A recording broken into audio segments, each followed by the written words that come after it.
ربیع ویسے بھی عربی میں بہار کو کہتے ہیں.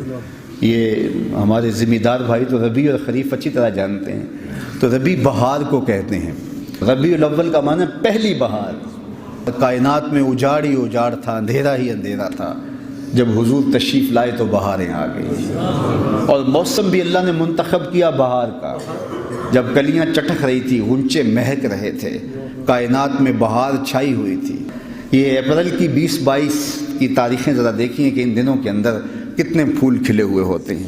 تو یہ موسم، یہ رت تھی سہانی، پھول کھلے تھے. کہا محبوبوں کو بہاریں ہی سجتی ہیں. جب کلیاں چٹک رہیں گی، گنچے مہک رہے ہوں گے، کائنات میں بہار چھا رہی ہوگی، آپ جانے بہار بن کے آ جائیں.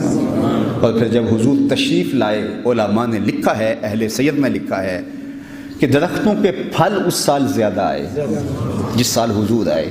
چشموں کے پانی بڑھ گئے جس سال حضور کی ولادت ہوئی. جو عرب کے لوگ تجارتی قافلے لے کر گئے تھے، ان کو معمول سے زیادہ نفع ہوا. اتنی بارشیں برسیں کہ سبزہ اتنا زیادہ ہوا کہ جانور اتنے موٹے تازے ہو گئے کہ لگتا تھا کہ چربی سے پھٹ جائیں گے.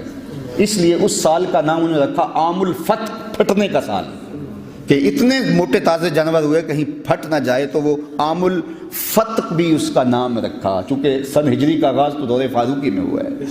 تو پہلے نام رکھتے تھے سالوں کا. تو اس سال کا نام عام الفیل بھی ہے، اور اس سال کا نام، ایک سال کے کئی نام مختلف واقعات کی وجہ سے وہ رکھتے تھے. تو عام الفتح بھی اسے کہتے ہیں، پھٹنے کا سال، چونکہ اس قدر جانور فربا ہو گئے تھے. اور اس کا ایک نام اور رکھا انہوں نے، سنۃ الفتح والابتہاج، فتح، کامیابی اور مسکراہٹوں کا سال. چونکہ عرب کے اکثر لوگ اپنے ہاتھوں سے اپنی بیٹیاں زندہ درگور کر دیتے تھے.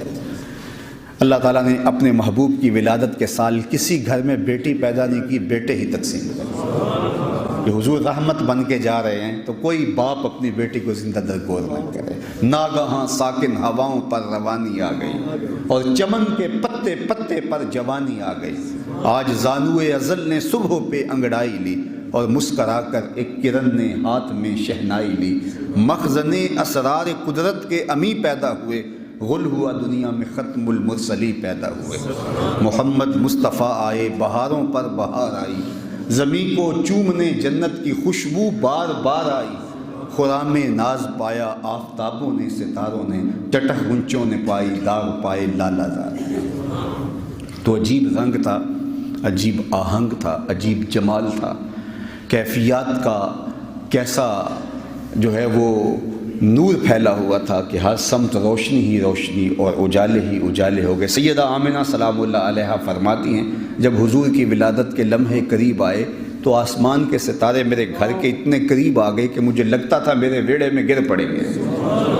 اللہ اکبر. اور فرماتی ہیں، خرج منی نور ادا لہو قصور الشام، میرے بدن سے پھر ایک نور نکلا، اتنی روشنی پھیلی کہ یہاں مکے میں بیٹھ کے میں نے بصرے اور شام کے محلات دیکھ لیے.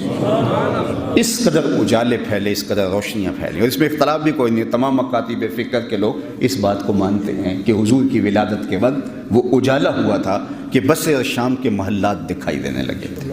اس قدر انوار پھیل گئے، اس قدر روشنیاں پھیل گئیں، اور ہر سمت اجالا ہی اجالا.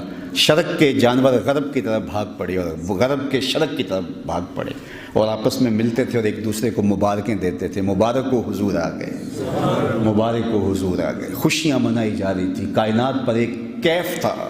کعبہ جھوم رہا تھا، فرشتے جھوم رہے تھے، پورے تقدیس کے، رب کی ثنا کے، حمد کے گیت گا رہے تھے. کائنات درود و سلام پڑھ رہی تھی، اشجار بھی جھوم کے الفت کے ترانے گا رہی تھی. جنت سجائی جا رہی تھی، جہنم بجھائی جا رہی تھی.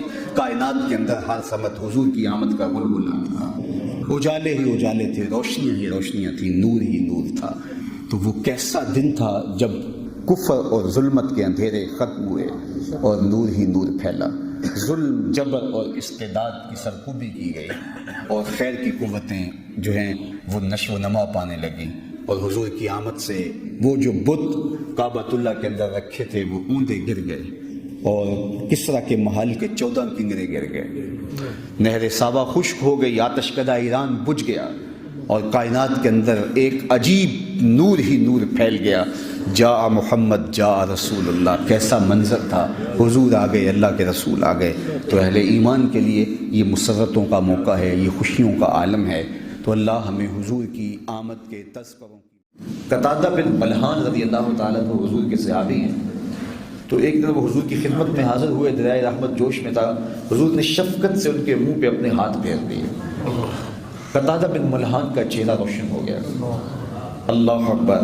حضرت علا فرماتے ہیں کہ میں قتادہ بن ملحان کو ملنے گیا جب ان کی زندگی کے آخری لمحات تھے، ان کا حال پوچھنے گیا تو چارپائی کے اوپر وہ لیٹے تھے اور ان کو تکیہ دے کر کے بٹھایا گیا اور میں ان کی پائنتی پر بیٹھا ہوا تھا، اور گھر کے دوسرے کنارے سے میری پشت کی جانب سے کوئی گھر کا فرد گزرا، فَأَبْصَرْتُهُ فِي وَجْهِ قَتَادَةَ، تو میں نے گزرنے والے کے عکس کو حضرت قتادہ کے چہرے میں دیکھا۔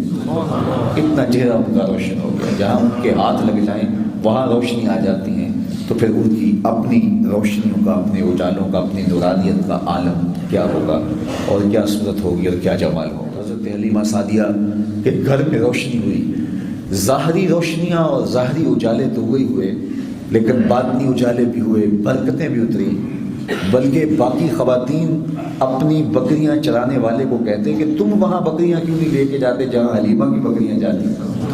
وہ بالکل فربا ہو گئی اور حلیمہ کے گھر خوشحالیوں کے ڈیرے لگ گئے۔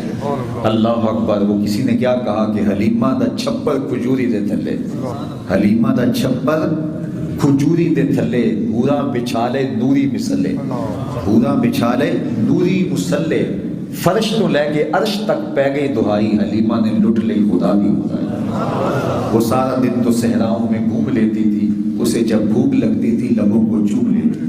حضور کا جمال جہاں آرا، حضور کی برکتیں جہاں جہاں سے گزرتے گئے نور پھیلتا گیا، خوشحالیاں آتی گئیں۔ تو بنو سعد کے اس علاقے میں روشنیاں اور خوشحالیوں کے ڈیرے اور پہرے ہوئے اور انوار کی برکھا برستی رہی، اور ان کے جانے سے برکات اور رحمات کا نزول ہوا۔ تو وہ بچے بچپن میں، لڑکپن میں، جوانی میں، بانگپن میں، ہر لمحے میں نور بانٹتے رہے، اجالے پھیلاتے رہے، روشنیاں دیتے رہے، جہاں جہاں سے گزرتے گئے نور ہی نور پھیلتا گیا، اجالے ہی